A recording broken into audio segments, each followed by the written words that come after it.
Apprendre ça, quel que soit niveau vigné, ou a toujours besoin de moun qui pi ba passo. Pour qui ça? Ou te mettre pour les belles machines, les machines nan pas nan mon dans la ria, ou a besoin moun k'ap marcher à pied ou qui pourrait do pousser.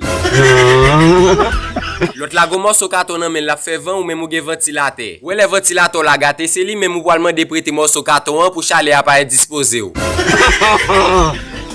L'on fin fait business ou c'est grand nèg pareil ou yo pour aller vinn travail là-dedans ou bien c'est malheureux ou pour aller chercher.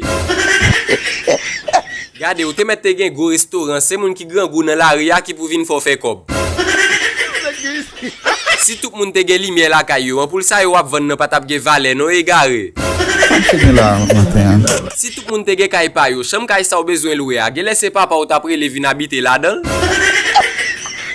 Si tout élève dit ou pas pour l'école, ou ap saisi ou côté professeur ap tomber faiblesse et puis directeur la gen nan mande.